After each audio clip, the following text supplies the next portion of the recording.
Здравствуйте, вы смотрите «Настоящее время». В студии в Вашингтоне с вами Наташа Мозговая. Сегодня в программе жители так называемой ЛНР ездят за продуктами на подконтрольную Киеву территорию. Экономист Сергей Гуриев о неблагоприятном политическом и экономическом климате в России. И российские власти пытаются закрыть социальный проект помощи новорожденным «Колыбель надежды». Начинаем, как обычно, с новостей из Праги. Сергей? Спасибо, Наташа. События дня в настоящем времени из Праги. Я Сергей Дорофеев. Здравствуйте. Киевский районный суд Симферополя приговорил активиста Евромайдана Александра Костенко к 4 годам и 2 месяцам заключения в колонии общего режима. Костенко признали виновным в том, что он бросил камень в сотрудника спецподразделения «Беркут» во время Евромайдана в Киеве. Он же, как утверждают силовики, без предусмотренного законом разрешения хранил по месту жительства нарезное оружие. Активиста Евромайдана Александра Костенко арестовали в Крыму в феврале текущего года. Мне сегодня стало от моего подзащитного известно, что его в СИЗО уже 3 дня не кормили. Продолжаются избиения. Вчера его перевели в пресс-камеру, поскольку мой подзащитный не может участвовать, не может слушать приговор в нормальном состоянии. Либо я покину зал. Судья предпочел данный приговор зачитать. Ну, соответственно, я покинул зал, потому что я считаю в данном случае все, что там творится, абсолютным беззаконием. Жители Луганска утверждают, цены в подконтрольном Киеву поселке станица Луганская гораздо демократичнее, чем на территории так называемой ЛНР. Проезд в станицу затруднен, мост через реку, соединявший Луганск с пригородом, в марте был разрушен. Расстояние в несколько километров между блокпостами людям приходится преодолевать пешком. Все для того, чтобы купить продукты по доступной цене. Материал из поселка станица Луганская. Наталья Филатова ведет подсобное хозяйство. Держит 4 коров, утят и кур. Каждое утро женщина возит продукты на рынок в станицу Луганскую. Рассказывает, что ее заработок напрямую зависит от приезда луганчан. Разгребают там моментально, это сегодня так день, что пустили городских. А так бывает, что едем домой, еле-еле на бензин хватает. Да. На рынке в станице о ситуации на неподконтрольной части Украины знают из первых уст. Луганск находится в 15 километрах от поселка. До разрушенного моста из города луганчан подвозят автобусом. Далее несколько километров до первого блокпоста украинских силовиков приходится идти пешком. В станицу луганчане едут за демократичными ценами. 22 гривны 25 капуста. Молоко 13. Тут 7. Яйцо 25. А тут 16 сегодня. В прошлые годы, как и теперь, станица Луганская была кормилицей города. Луганчане ездили сюда за рассадой и овощами. Сейчас, чтобы проехать жителям неподконтрольных Украине территорий, необходим пропуск. При его наличии, если нет провокации и обстрелов, через блокпост пропускают без проблем. Проверка занимает незначительное количество времени. В принципе, все люди, кто оформили пропуска на территории Украины, они все проходят. Поэтому, как правило, такое количество людей, которые вы сегодня видите, оно ежедневно здесь. Продукты в Луганске тоже есть, рассказывают рыночники со станицы. Однако они не всем по карману. Да покупать-то люди там покупают, те, которые более состоятельные. А тот человек, который живет с копейки, с зарплаты, с пенсии, тот старается купить немножко дешевле. Поэтому едет сюда, к нам на Украину, здесь покупает продукцию. Людмила из Луганска на днях в родном городе получила пенсию. Признается, за весь период боевых действий деньги ей выдали во 2-й раз. Однако полученных 1200 гривен на продукты по луганским ценам не хватит. Рискнула без пропуска проехать в Украину. В этот раз повезло. Военные пропустили. А кто нам может обещать, что? Мы ждем улучшения от Киева. Как вы сами знаете. Так что... это спасибо, тут пропустили. Блокпост на базар съездили, там хоть чуть-чуть. Картошка у нас по 13. Тут по 5. Стоит поехать. Люди сейчас в последнее время, попадая на Украину, видя то, что здесь происходит, видя отношения, общаясь с людьми, видя отношения государства к своим гражданам, они понимают, что на Украине все-таки лучше, чем там. В станице, как и в былые годы, ждут луганчан. Несмотря на непрекращающиеся обстрелы, станишане традиционно высадили рассаду в теплицах. Однако со страхом ждут решений областных властей. Ведь в станице официального пункта пропуска нет. Кому они будут продавать свой товар, если луганчан перестанут пропускать, станишане не знают. Необычная выпускная работа студенток Львовской академии искусств. Они расписали стены одной из самых древних церквей Львова фресками с изображениями участников событий Майдана и войны на востоке Украины. Греко-католическая церковь Матери Божьей неустанной помощи во Львове предоставила свои стены для дипломной работы студенток местной академии искусств. Художницы расписали храм фресками с изображениями своих современников, участников кровопролитных столкновений на Майдане и солдат, сражавшихся на востоке Украины. Москва неоднократно отрицала свое участие в этом конфликте, но и студентки, и настоятель этой церкви уверены в обратном. Цель информативная и историческая, чтобы 5-6-летние дети, которые тут бегают, выросли, пришли и увидели, что в 2014-15 годах была московско-украинская война. Дай Боже, чтобы она скорее закончилась. Студентки изобразили бойцов в балаклавах с автоматами в руках, раненых солдат и медиков. Многим прихожанам фрески пришлись по душе. Дуже мало уваги звертали на... Церковь обычно мало внимания уделяет делам простых людей, которые на самом деле заслуживают того, чтобы быть в числе святых, поскольку пожертвовали собой. Нет ничего важнее, чем отдать свою жизнь, так что мне эта идея нравится. Над этими фресками студентки трудились больше 3 месяцев. Таким они видят собирательный образ современности. В России тем временем продолжают отмечать День Победы. В Ростове-на-Дону прошел так называемый парад детских войск. Около 500 воспитанников детских садов и начальных школ вышли на площадь в форме различных родов войск. Парад открывала моторизованная колонна детсадовской техники. Затем голубые и зеленые береты под чутким руководством воспитателей промаршировали перед ветеранами и исполнили военные песни. Детское шествие проходит в Ростове-на-Дону уже в 6-й раз, однако в этом году на волне патриотической мобилизации оно было куда более многолюдным. Это настоящее время, о чем сегодня говорят по ту сторону океана. Реформы в Украине продолжатся, но уже без участия сенатора Маккейна. Почему? Подробности у коллег. Наташа. Да, Сергей, американский сенатор Джон Маккейн отклонил предложение Киева вступить в состав совещательного Международного совета реформ, в который вошли, в частности, экс-президент Грузии Михаил Саакашвили, бывший премьер-министр Литвы Андрис Кубилюс и бывший глава МИДа Швеции Карл Бильд. По словам Маккейна, это связано с положениями Конституции США, которые касаются связей с правительствами других стран. Как отметил Маккейн, хотя он и вынужден отказаться от приглашения, но при этом, цитата, «он глубоко горд быть другом Украины в ее борьбе против попытки Владимира Путина расчленить суверенную нацию». Маккейн также пообещал продолжить делать все, что в его силах, чтобы остановить эту агрессию, а также поддержать усилия нового совета, правительства и народа Украины в эти тяжелые времена. Между тем, на днях Маккейн, председатель Сенатского комитета по вооруженным силам, выступил против дальнейших закупок США российских космических ракетных двигателей. По его мнению, Пентагон не должен субсидировать военно-промышленный комплекс России. Некоторые эксперты считают, что Америка, отказавшись от российских ракетных двигателей, может сама себя наказать. Но при этом участники Вашингтонского форума с длинным названием «Путинская Россия. Как она возникла, как она существует и как может закончиться» утверждают, что в Российской Федерации сейчас сложился крайне неблагоприятный политический и финансовый климат с непредсказуемыми последствиями. Наш корреспондент Вадим Оленичев поговорил с профессором Парижского института политических исследований Сергеем Гуриевым. Я думаю, что на сегодняшний день мы видим, что богатые люди в России хорошо понимают, насколько опасно высказываться против курса власти. Но, тем не менее, они выбирают, многие из них выбирают exit. Если мы будем использовать аналогию Альберта Хиршмана «Voice, Exit and Loyalty». Некоторые из них остаются частью режима, некоторые из них обречены на то, что оставаться частью режима, потому что они находятся в санкционных списках. Никто из них не борется с режимом, никто из них не выбирает Voice, но многие из них выбирают exit, физически переезжая в Лондон или выводя капиталы. И судя по уровню оттока капитала, мы видим, что многие люди не связывают будущее своего дела, своего предпринимательства с Россией. Кроме того, Сергей Гуриев, оценивая западные санкции против России, отметил, что они влияют не только на экономическую ситуацию, но и на политическую риторику.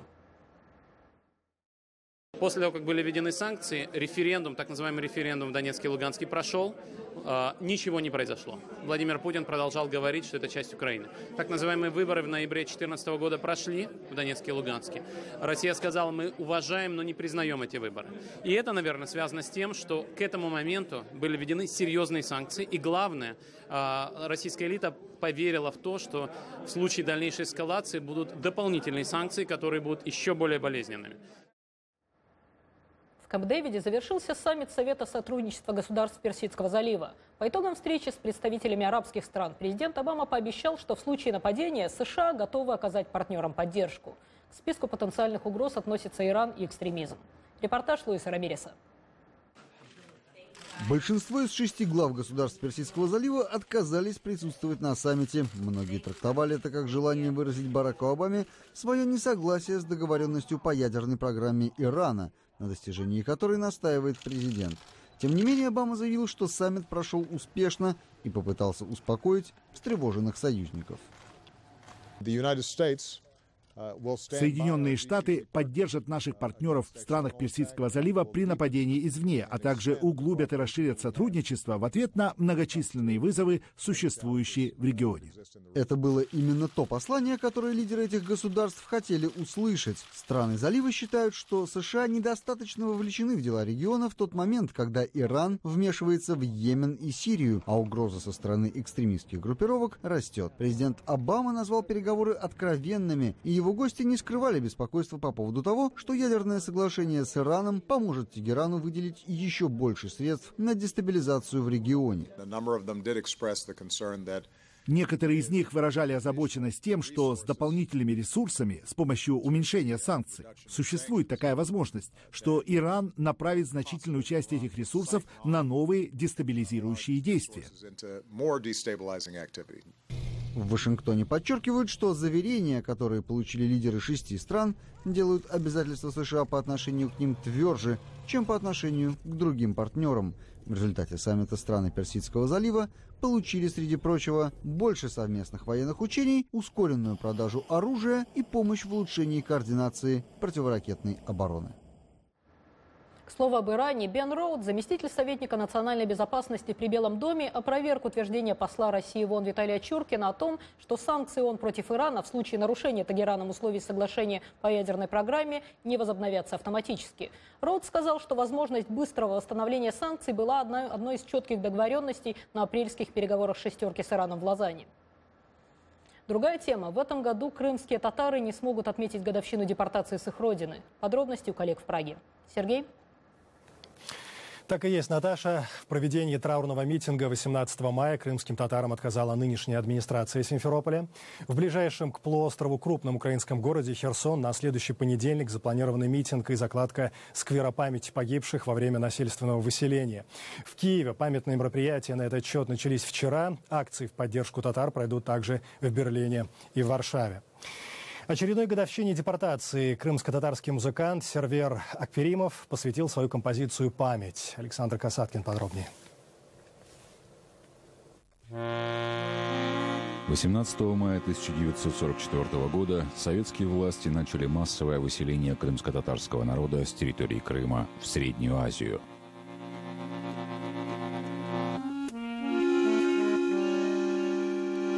Официально депортация объяснялась фактами участия крымских татар в войне на стороне нацистской Германии. Операция началась ранним утром 18 мая. За 60 часов, по официальным данным НКВД, было отправлено в ссылку более 180 тысяч человек.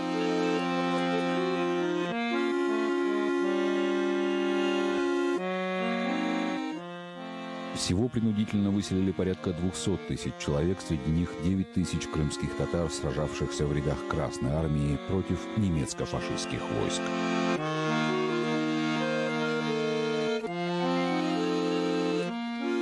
Людям отводилось до получаса на сборы. В дороге ссыльных кормили редко. В некоторых эшелонах депортируемые получили еду в первый и в последний раз на второй неделе пути. Умерших хоронили рядом с железнодорожным полотном или не хоронили вообще.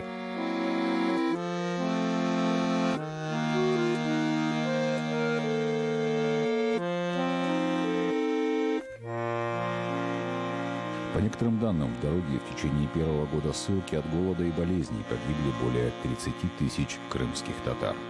После депортации в Крыму были переименованы более 80% от общей численности населенных пунктов полуострова, названия которых имели крымско-татарское происхождение.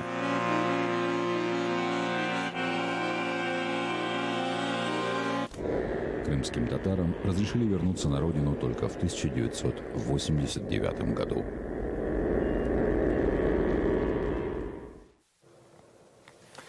Другие темы. В России ежегодно регистрируют более 10 случаев инфантицида, убийства матерями своих новорожденных детей. Но решать проблему власти, судя по всему, не спешат. Решение закрыть социальные проекты помощи новорожденным принял уполномоченный по правам ребенка Павел Астахов. Екатерина Пономарева подробнее. Начнем выпуск с шокирующей находки. Ижевчанин обнаружил в кустах новорожденного ребенка. Такие новости в России уже давно никого не шокируют. В архивах телекомпании от Калининграда до Владивостока найдется несколько подобных материалов за год. В присутствии своей матери родила девочку. После этого задушила руками, тело в пакет и выбросила. Нормально? Елена Котова, одна из первых в стране, заговорила о том, что мусорным бакам и кастрюлям нужно найти адекватную альтернативу, чтобы спасать обе жизни – и ребенка, и обезумевшей от безысходности матери. Государство в этих историях играет обычно карательную роль. Женщину быстро находят и судят, а ребенка, если он выжил после материнской расправы, отправляют в приют. Елена и ее соратники уже который год без копейки бюджетной поддержки открывают по всей стране бэйби-боксы. Обычно они работают при храмах или больницах. Бэйби-боксы еще называют окном жизни. Работают они следующим образом. Если мама решила оставить ребенка, она подходит к боксу снаружи здания, открывает его, кладет ребенка внутрь, затем закрывает дверь. Она блокируется, младенцу уже не забрать, а внутри срабатывает сигнализация. Сигнализацию включаете? Да, сигнализация сработана. Достаем младенчика. Затем вызывают скорую и полицию, но это спасительное окно в жизнь решил закрыть российский уполномоченный по правам ребенка. Павел Астахов заявил, что бэйби-боксы – это безнравственно. Мать, уверен чиновник, за то, что оставила ребенка, должна быть наказана по всей строгости закона, а бэйби-боксы, наоборот, это поощряют. Общаться с авторами идеи чиновник даже не стал. Он просто написал на них жалобу в прокуратуру. И силовики взялись за дело. Вы с нами разговариваете. Выйдите отсюда, пожалуйста. Вы мешаете проведению надзорных мероприятий. Каким образом мы мешаем? Потому что вы отвлекаете нас. Проверки бэйби-боксов начались по всей стране. Громче всего прошли в Екатеринбурге. Прокурорские работники ругались, придирались буквально ко всему. Сначала им не понравилось присутствие съемочной бригады, потом легкий осадок пыли на внешней стороне бокса. Залетело, да? Я так предполагаю, что на детских колясках тоже может быть и пыль, и грязь. Все лучше, чем мусорки. Все лучше, чем мусорки. Чище, мне кажется. На это прокурорские работницы не нашлись, что ответить. Взяли с протоиерея объяснительную и ушли оформлять протоколы. А работники храма до сих пор не понимают, за что такие гонения. Еще достать? Кого? Будь здорова.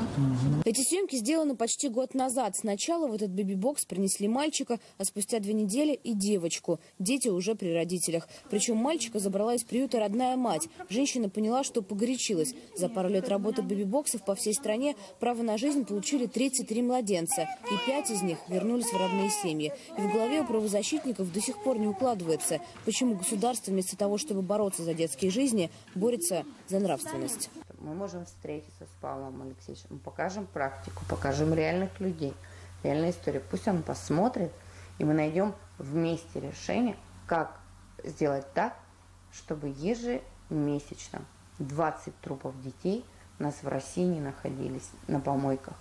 Но вместо этого организацию Елены проверяли как иностранного агента, искали в спонсорах зарубежной компании. А пока этот материал готовился к эфиру, в Кирове одно окно жизни все-таки закрыли. Общественники говорят временно и добавляют «надеемся» и готовятся в судах отстаивать у государства свое право спасать чужие жизни. Екатерина Пономарева для «Настоящего времени». Время передавать слово в Вашингтон. Наташа, эфир ваш. Продолжайте.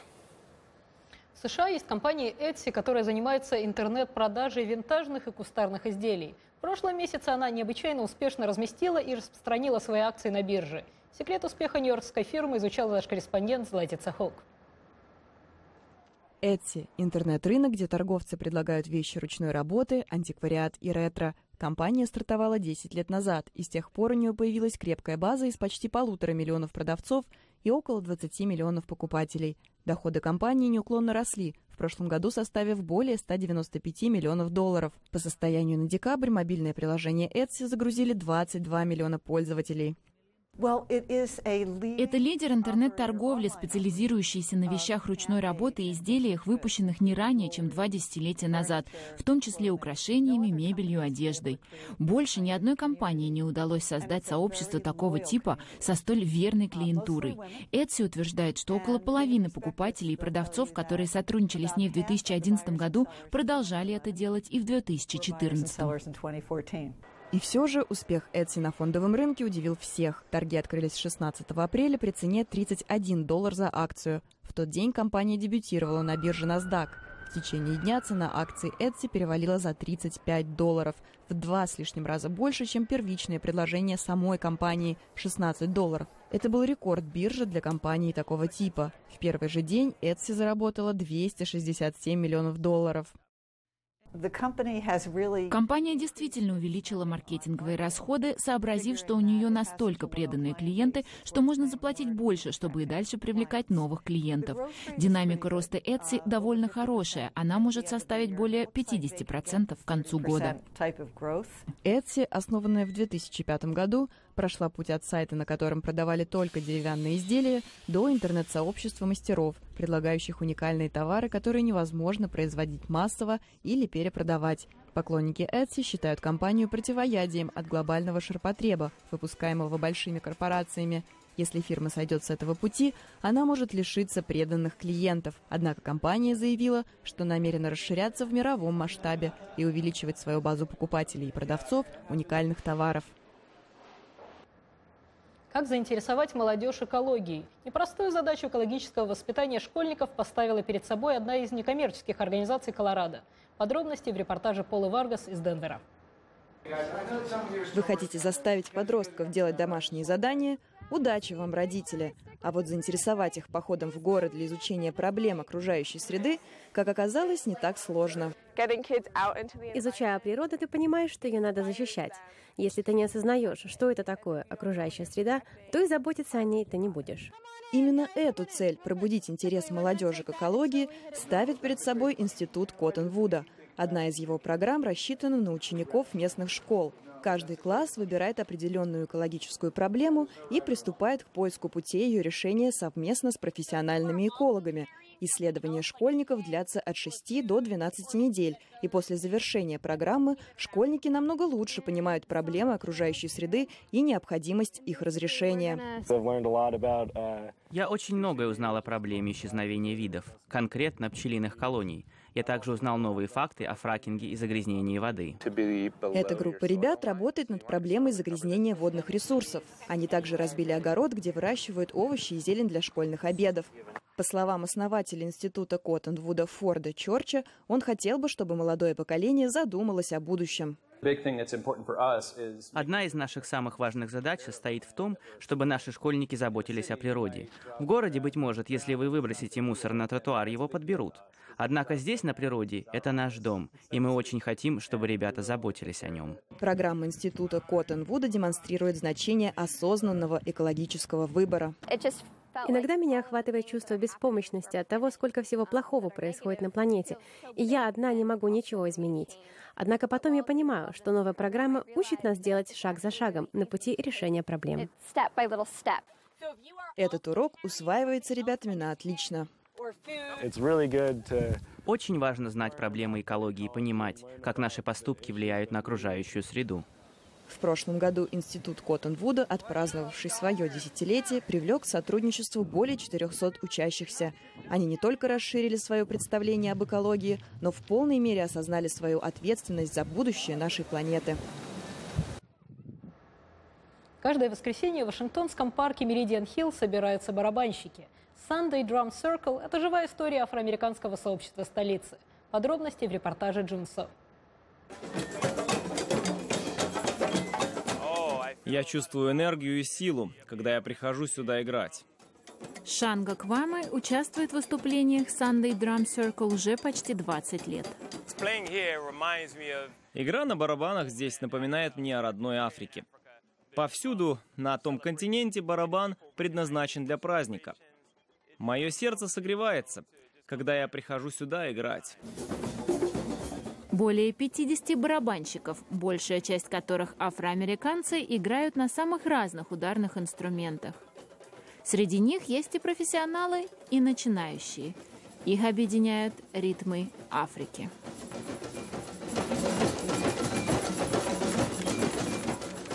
Послушать которые приходят сотни людей. И не только послушать, но и танцевать. Уильям Тафт – один из руководителей группы. По его словам, история Sunday Drum Circle началась еще в 1862 году. Этот парк – одна из самых высоких точек в городе. Когда в Вашингтоне были освобождены первые рабы, они собрались в парке для ритуальной игры на барабанах и танцев. В день эмансипации это продолжалось весь день. Еженедельные встречи музыкантов стали проводиться в 1965 году, когда коллектив решил почтить память убитого активиста за гражданские права Малкома Экса. Вашингтон тогда называли шоколадным городом. Культура афроамериканцев здесь превалировала, и этот парк служил площадкой для различных мероприятий чернокожего населения. Как рассказал Тафт, поначалу группа была небольшая. Музыканты в тесном кругу учили друг друга культуре африканской игры на барабанах. Однако времена изменились, и сюда стали приходить музыканты из самых разных этнических групп, а слушателей стало гораздо больше. Роб Оттен и его друзья занимаются акро-йогой в этом парке последние 6 лет. Энергия этих ритмов заряжает нас, и мы поднимаемся на новый уровень. Это потрясающие ритмы. Это похоже на энергетический напиток. Кэндис Микенс отмечает, что чувствует перемену в атмосфере парка. Это сакральное место. Я прихожу сюда танцевать и в радости, и в горе. Я лечусь здесь. Я прихожу сюда за этим. Я верю, что наша музыка оказывает лечебное воздействие. Это часть нашей культуры и наш подарок всем, кто сюда приходит. Тафт надеется, что барабанщики Sunday Drum Circle продолжат собираться в парке Meridian Hill и, как и прежде, относиться к этому серьезно. И грустные новости из мира музыки. Ушел из жизни король блюза, величайший гитарист Би.Би. Кинг. 89-летний артист умер во сне у себя дома в Лас-Вегасе. За свою музыкальную карьеру, которая длилась почти 70 лет, он записал более 50 альбомов, получил 15 наград Грэмми и гастролировал по всему миру, даже когда ему было уже за 80, зачастую давая по 250 и более концертов в год. Би.Би. Кинг был не только неподражаемым музыкантом, но и наставником таких гитаристов, как Эрик Клэптон, Отис Раш, Бадди Гай, Джимми Хендрикс и Кит Ричардс. Президент Барак Обама по случаю смерти Кинга заявил сегодня, что блюз потерял короля, Америка потеряла легенду, но сегодня на небесах состоится потрясающий блюзовый концерт.